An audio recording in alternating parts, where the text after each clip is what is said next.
اس کی رسی کھولو۔ میں نے آگے بڑھنا چاہا تو عالیہ نے مجھے دھکا دیا۔ جاؤ یہاں سے۔ میری آنکھ کھل گئی۔ میرا پورا جسم پسینے سے شرابور تھا اور دل ہتھوڑے کی طرح سینے میں بج رہا تھا۔ میں ہانپ رہا تھا۔ سارا میری حالت دیکھ کر جاگ گئی اور پریشانی سے پوچھنے لگی، کیا ہوا فرقان؟ آپ ٹھیک تو ہیں؟ کوئی برا خواب دیکھا ہے کیا؟ پانی لیں گے؟ میں نے کانپتے ہاتھوں سے پانی کا گلاس تھاما۔ میرے حلق میں کانٹے چبھ رہے تھے۔ میں نے ایک ہی سانس میں پانی پیا۔ سارا نے دوبارہ پوچھا، بتائیں نا کیا ہوا ہے؟ آپ کا رنگ پیلا پڑ رہا ہے۔ میں نے جھوٹ بول دیا، کچھ نہیں، بس آفس کی ٹینشن تھی، شاید تھکاوٹ کی وجہ سے ڈراؤنا خواب آ گیا۔ تم سو جاؤ۔ میں نے سارا سے اپنی پہلی شادی اور اس لڑکی کا ذکر گل کر دیا۔ وہ دوبارہ سو گئی، لیکن میری نیند اڑ چکی تھی۔ عالیہ کے الفاظ میرے کانوں میں گونج رہے تھے، تم ایک ظالم شخص ہو، تم ایک بے قصور کو سزا دے رہے ہو۔ کیا واقعی میں نے غلط کیا تھا؟ کیا وہ لڑکی واقعی بے قصور تھی؟ لیکن وہ شہزیب کی بہن تھی، اسی خون کی وارث تھی۔ یہ واقعہ صرف ایک رات کا نہیں تھا، اب یہ میرا معمول بن چکا تھا۔ کئی راتوں سے مجھے یہی خواب آتا۔ جیسے ہی آنکھ لگتی، عالیہ میرے خواب میں آ کر کھڑی ہو جاتی اور ہر روز مجھے یہی کہتی کہ واپس جاؤ، ورنہ تجھے تیرا اللہ کبھی معاف نہیں کرے گا۔ اس کی چیخیں مجھے سونے نہیں دیتی تھیں۔ مجھے دن کے اجالے میں بھی اپنا آپ مجرم محسوس ہونے لگا۔ آخرکار میں نے فیصلہ کر لیا، مجھے پاکستان جانا ہی پڑے گا۔ مجھے جا کر دیکھنا ہوگا کہ وہاں کیا ماجرا ہے۔ میرا دل گواہی دے رہا تھا کہ کچھ بہت غلط ہو رہا ہے۔ میں نے ایک شام سارا سے کہا، سارا، میں کچھ دنوں کے لیے پاکستان جا رہا ہوں۔ سارا حیران رہ گئی۔ اچانک، سب خیریت تو ہے؟ امی ٹھیک ہیں؟ میں نے نظریں چراتے ہوئے کہا، ہاں امی ٹھیک ہیں، لیکن انہیں میری یاد بہت آ رہی ہے۔ 8 سال ہو گئے ہیں ماں سے نہیں ملا، دل بہت اداس ہے، بس ایک چکر لگا کر واپس آ جاؤں گا۔ سارا نے اصرار کیا، میں بھی ساتھ چلتی ہوں، میں بھی امی سے مل لوں گی۔ میں گھبرا گیا، نہیں سارا، تم بچوں کے ساتھ یہی رہو، بچوں کے اسکول ہے اور میرا سفر مختصر ہے، میں جلد واپس آ جاؤں گا۔ میں اسے اپنے ساتھ نہیں لے جا سکتا تھا کیونکہ وہاں میری ایک اور حقیقت دفن تھی۔ میں نے جلدی جلدی ٹکٹ کروائی اور سامان باندھ لیا۔ جہاز میں بیٹھتے ہوئے مجھے عجیب سی بے چینی ہو رہی تھی۔ ایسا لگ رہا تھا جیسے میں اپنے ماضی کی عدالت میں پیش ہونے جا رہا ہوں، جہاں جج بھی میں خود ہوں اور مجرم بھی میں خود۔ میں سوچ رہا تھا کہ جب میں گھر پہنچوں گا تو کیا ہوگا؟ کیا وہ لڑکی وہاں ہوگی؟ یقیناً نہیں ہوگی۔ ماں نے اسے میکے بھیج دیا ہوگا یا وہ خود بھاگ گئی ہوگی۔ اگر وہ وہاں نہ ہوئی تو عالیہ مجھے خواب میں کیوں ڈرا رہی ہے؟ انہی سوالوں کے ساتھ میں لاہور ایئرپورٹ پر اترا۔ وہاں سے ٹیکسی لے کر سیدھا اپنے شہر کی طرف روانہ ہو گیا۔ میں ٹیکسی سے اتر کر اپنے گھر کے پرانے دروازے کے سامنے کھڑا تھا۔ 8 سال، یہ کوئی معمولی وقت نہیں تھا۔ میں نے لرزتے ہاتھوں سے دروازے پر دستک دی۔ چند لمحوں بعد اندر سے قدموں کی آہٹ سنائی دی اور پھر وہی جانی پہچانی کنڈی کھلنے کی آواز آئی۔ دروازہ کھلا اور سامنے ماں کھڑی تھی۔ ان کے بالوں میں چاندی اتر آئی تھی اور کمر بھی کچھ جھک گئی تھی، لیکن ممتا کا نور وہی تھا۔ ماں نے مجھے دیکھا تو پتھر کی ہو گئی۔ ان کی آنکھوں میں یقین اور بے یقینی کی جنگ جاری تھی۔ میں نے بھرائی ہوئی آواز میں پکارا، اماں۔ اماں کے منہ سے ایک چیخ نکلی، میرا بیٹا، میرا فرقان۔ وہ دیوانہ وار مجھ سے لپٹ گئے۔ ہم دونوں دہلیز پر کھڑے روتے رہے۔ ماں میرے چہرے کو بار بار چوم رہی تھی، جیسے انہیں یقین نہ آ رہا ہو کہ ان کا بیٹا واپس آ گیا ہے۔ ہم اندر آ گئے۔ گھر کا چپا چپا مجھے اپنی یاد دلا رہا تھا۔ میں نے ماں کو صوفے پر بٹھایا اور ان کے قدموں میں بیٹھ گیا۔ ماں نے میرا ماتھا چوما اور بولی، تو زندہ ہے فرقان؟ مجھے لگا تھا شاید میں تجھے دیکھے بغیر ہی مر جاؤں گی۔ تو نے 8 سال کیسے گزار لیے ماں کے بغیر؟ میں نے شرمندگی سے سر جھکا لیا۔ غلطی ہوگی اماں، میں روزگار اور اپنی نئی زندگی میں ایسا الجھا کہ واپسی کا راستہ ہی بھول گیا۔ لیکن اماں، آپ سنائیں، آپ کیسی ہیں؟ ماں نے ٹھنڈی آب بھری۔ بس بیٹا، جی رہی ہوں تیری آس پر۔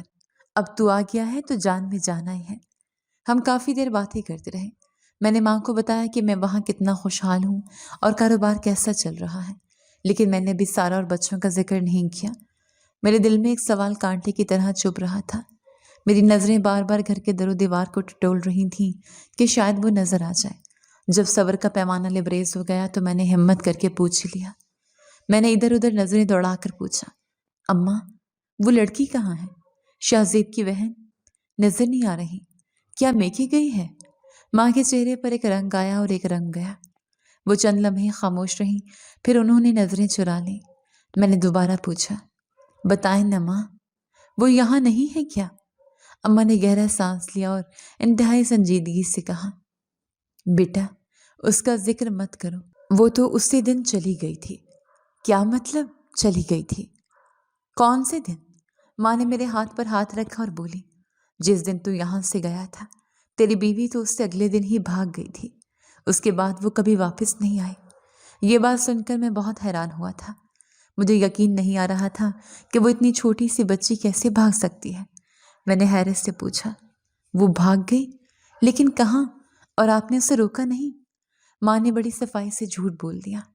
میں کیسے روکتی؟ میں تو خود بیمار پڑ گئی تھی۔ مجھے ہوش آیا تو پتہ چلا کہ وہ گھر میں نہیں ہے۔ میں نے سوچا شاید اپنے بھائی کے گھر واپس چلی گئی ہوگی یا پھر کہیں اور نکل گئی۔ ہم نے ڈھونڈنے کی کوشش نہیں کی کیونکہ تو نے جاتے ہوئے کہا تھا کہ تیرے لیے وہ مر چکی ہیں، اس لیے میں نے بھی اس باب کو بند کر دیا۔ یہ سن کر میرے دل پر رکھا ہوا منو وزن بوجھ ہٹ گیا۔ تو اس کا مطلب ہے وہ یہاں نہیں ہے، وہ اپنی سزا کاٹ کر جا چکی ہے۔ میں نے سکا سانس لیا۔ میں نے کہا، اچھا ہوا ماں، جان چھوٹی۔ میں تو ویسے بھی ڈر رہا تھا کہ اگر وہ یہاں ہوئی تو میں اس کا سامنا کیسے کروں گا۔ وہ منحوس تھی۔ اچھا ہوا اپنی راہ لی۔ ماں نے مجھے عجیب نظروں سے دیکھا اور خاموش رہیں۔ ان کی خاموشی میں کچھ ایسا تھا جو مجھے سمجھ نہیں آیا، لیکن میں نے اسے تھکاوٹ سمجھ کر نظر انداز کر دیا۔ رات ہوئی تو میں اپنے پرانے کمرے میں چلا گیا، وہی کمرہ جہاں 8 سال پہلے میں اسے چھوڑ کر گیا تھا۔ بستر وہی تھا، الماری وہی تھی، لیکن فضا میں ویرانی تھی۔ میں لیٹ گیا، لیکن نیند میری آنکھوں سے کوسوں دور تھی۔ ماں کی بات میرے دماغ میں گھوم رہی تھی۔ وہ بھاگ گئی تھی۔ اگر وہ بھاگ گئی تھی اور اپنی زندگی جی رہی تھی تو پھر عالیہ مجھے خواب میں کیوں ڈرا رہی تھی؟ عالیہ کیوں کہہ رہی تھی کہ میں ظلم کر رہا ہوں؟ اگر وہ آزاد ہے تو پھر میں ظالم کیسے ہوا؟ ساری رات میری بے چینی میں گزر گئی۔ میں کروٹیں بدلتا رہا۔ کبھی لگتا کہ ماں سچ بول رہی ہے اور کبھی لگتا کہ کچھ چھپایا جا رہا ہے۔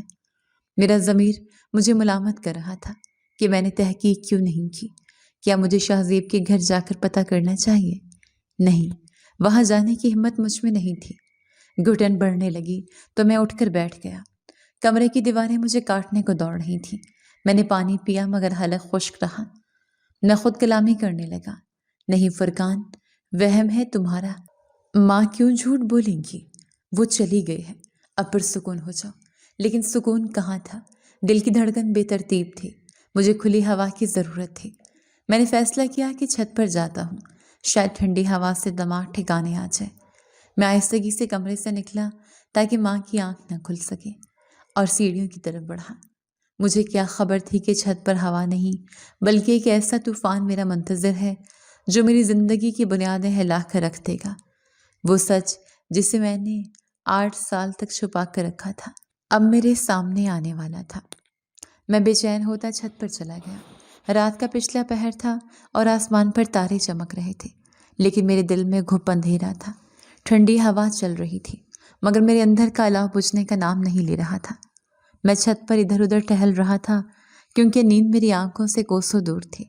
میرے ذہن میں بار بار ماں کے الفاظ گونج رہے تھے، وہ بھاگ گئی تھی۔ میں نے خود سے سوال کیا، اگر وہ بھاگ گئی تھی تو پھر میرا ضمیر مجھے کیوں ملامت کر رہا ہے؟ عالیہ میرے خواب میں کیوں آ رہی ہے؟ ضرور کچھ ایسا ہے جو مجھ سے چھپایا جا رہا ہے۔ میں ٹہلتے ٹہلتے چھت کے کونے میں بنی پانی کی ٹینکی کے پاس پہنچ گیا۔ وہاں اندھیرا زیادہ تھا۔ اچانک مجھے محسوس ہوا کہ ٹینکی کے پیچھے کوئی سایہ ہلا ہے۔ میرا دل زور سے دھڑکا۔ میں نے کڑک دار آواز میں پوچھا، کون ہے وہاں؟ کوئی جواب نہیں آیا، صرف ہوا کی سرسراہٹ سنائی دی۔ میں نے دوبارہ پکارا، باہر نکلو، میں دیکھ چکا ہوں کہ وہاں کوئی ہے، کون چھپا ہے وہاں؟ میں آہستگی سے قدم اٹھاتا ہوا ٹینکی کی طرف بڑھا۔ جیسے جیسے میں قریب جا رہا تھا چھپنے والے کی سانسوں کی آواز مجھے سنائی دے رہی تھی۔ میں نے جیب سے موبائل نکالا اور اس کی ٹارچ چلا دی۔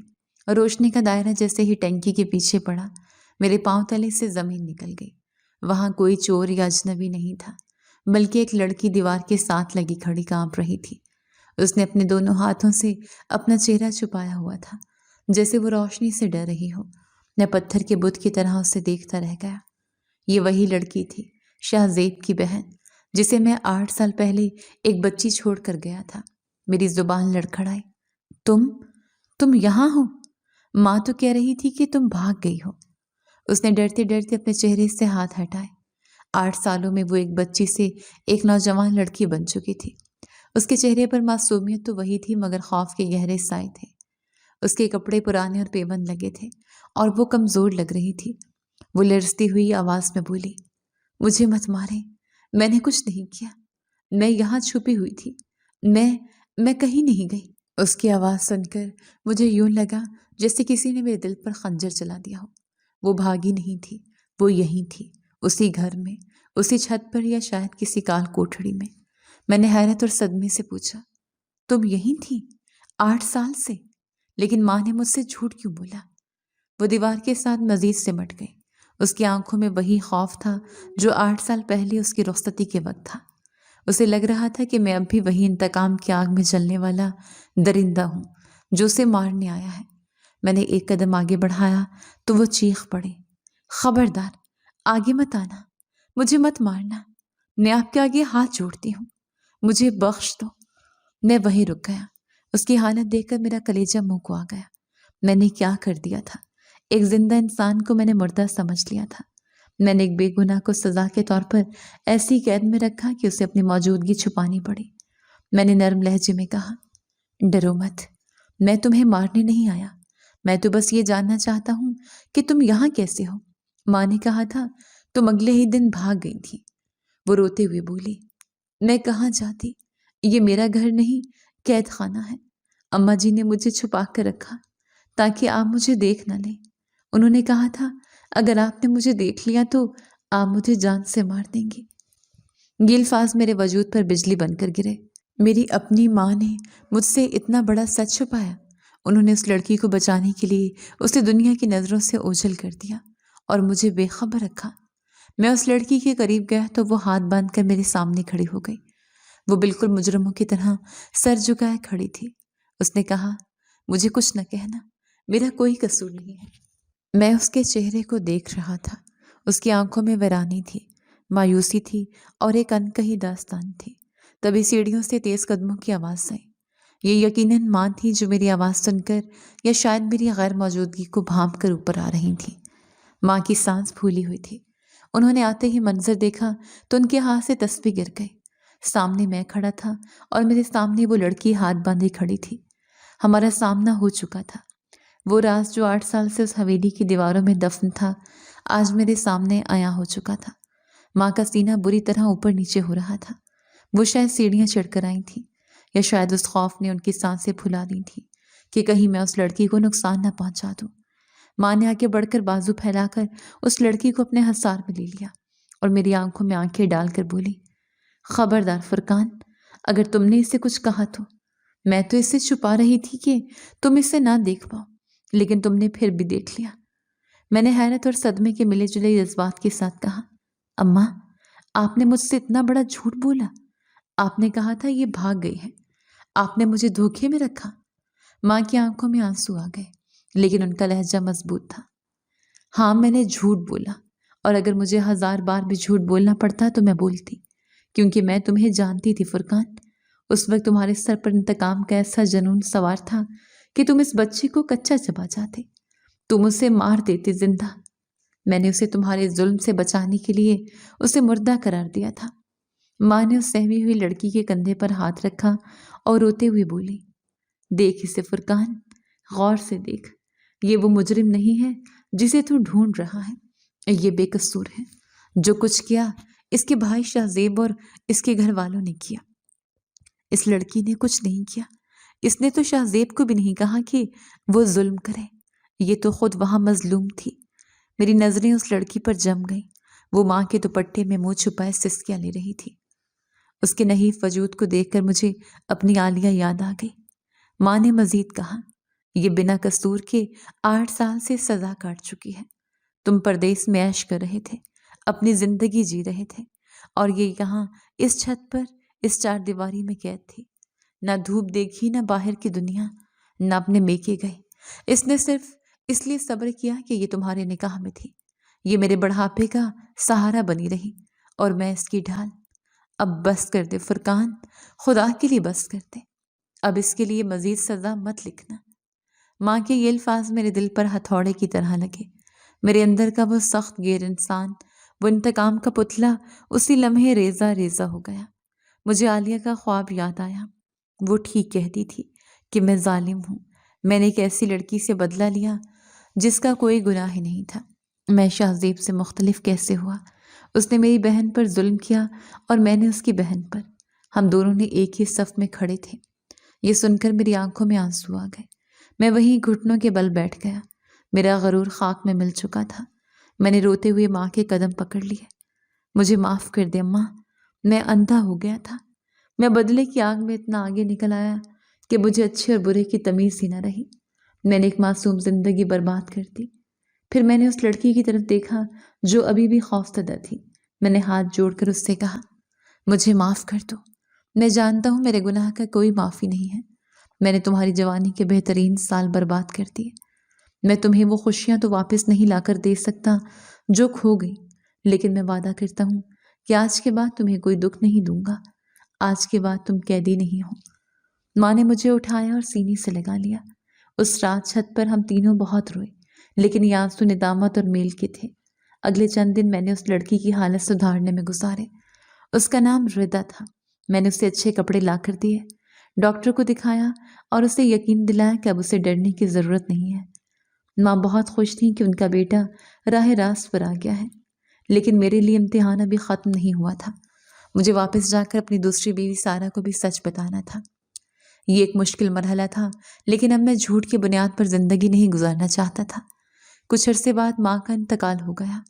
وہ پرسکون تھی کہ میں نے ردا کو اپنا لیا ہے۔ ماں کی وفات کے بعد میں ردا کو اپنے ساتھ بیرون ملک لے گیا۔ وہاں جا کر میں نے سارہ کو سب سچ بتا دیا۔ میں نے اسے بتایا کہ کیسے میں انتقام کی آگ میں اندھا ہو کر ایک نکاح کر کے آیا تھا اور پھر اسے چھوڑ گیا تھا۔ میں نے اسے ردا کی بے گناہی اور اپنی ندامت کے بارے میں بتایا۔ سارہ پہلے تو بہت ناراض ہوئی، روئی اور چلائی، لیکن جب اس نے ردا کو دیکھا، اس کی ٹوٹی ہوئی شخصیت اور اس کی معصومیت دیکھی، تو اس کا دل بھی پسیج گیا۔ سارہ ایک سمجھدار عورت تھی۔ اس نے حالات کی سنگینی کو سمجھا۔ میں نے دونوں بیویوں سے معافی مانگی۔ میں نے فیصلہ کیا کہ انصاف کا تقاضا یہی ہے کہ دونوں کو الگ الگ گھر لے کر دوں، تاکہ کسی کی حق تلفی نہ ہو اور روزمرہ کے جھگڑے نہ ہوں۔ میں نے دونوں کو الگ الگ گھروں میں رکھا، لیکن حقوق برابر دیے۔ میں نے اپنی زندگی کو ترازو کے کانٹے کی طرح متوازن کر لیا۔ آج اس بات کو مزید کئی سال گزر چکے ہیں۔ اللہ نے مجھے ردا سے ایک بیٹا عطا کیا ہے۔ جب میں اپنے بیٹے کو گود میں اٹھاتا ہوں تو مجھے سکون محسوس ہوتا ہے۔ ردا اب خوش ہے، اس کے چہرے کا خوف ختم ہو چکا ہے اور وہ ایک پرسکون زندگی گزار رہی ہے۔ شہزیب اور اس کے خاندان کا کیا بنا، میں نے کبھی مڑ کر نہیں دیکھا۔ میں نے اپنا معاملہ اللہ پر چھوڑ دیا تھا۔ سنا ہے کہ وہ لوگ اولاد کے سکھ کو ترستے رہے اور بیماریوں نے انہیں گھیر لیا، لیکن مجھے اس سے اب کوئی خوشی نہیں ہوتی۔ لیکن کبھی کبھی جب میں تنہائی میں بیٹھتا ہوں تو سوچتا ہوں کہ میں بدلے کی آگ میں اترا تھا۔ میں تو سمجھتا تھا کہ بدلہ لے کر مجھے سکون ملے گا، کلیجہ ٹھنڈا ہوگا، لیکن بدلے نے مجھے سوائے پچھتاوے اور گناہ کے کچھ نہیں دیا۔ میں ایک بے قصور کی زندگی برباد کرنے کے لیے اترا تھا۔ میں نے وہی کیا جو مجھے اس وقت اپنے غصے میں اچھا لگا تھا، لیکن شاید میرے اللہ کے فیصلے بہت بہترین ہیں۔ اگر ماں اس لڑکی کو نہ چھپاتی تو شاید میں قاتل بن جاتا۔ اللہ نے میری ماں کے ذریعے مجھے بچا لیا۔ میں نے سیکھا ہے کہ انتقام لینا ہمارا کام نہیں ہے، انصاف کرنا ذات باری تعالیٰ کا کام ہے۔ جب ہم بدلہ لینے کی کوشش کرتے ہیں تو ہم بھی ظالم بن جاتے ہیں۔ اصل بہادری معاف کرنے میں اور اپنا معاملہ اللہ کے سپرد کرنے میں ہے۔ آج میں مطمئن ہوں۔ میرے پاس 2 بیویاں اور بچے ہیں جو مجھ سے پیار کرتے ہیں۔ عالیہ میرے خواب میں نہیں آتی۔ شاید اسے بھی یقین آ گیا ہے کہ اس کا بھائی اب ظالم نہیں رہا۔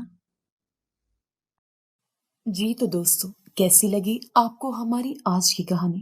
اپنی رائے کا اظہار ہمارے کمنٹس باکس میں ضرور کیجیے گا، اور اگر آپ کو ہماری ویڈیو پسند آئی ہے تو کر لیجیے ہمارے چینل کو سبسکرائب، ویڈیو کو لائک اور بیل آئیکن لازمی پریس کر لیجیے تاکہ ہر نئی آنے والی ویڈیو کا نوٹیفیکیشن آپ کو بر وقت موصول ہو سکے۔ ملتے ہیں ایسی ہی ایک سبق آموز کہانی کے ساتھ، تب تک کے لیے اللہ نگہبان۔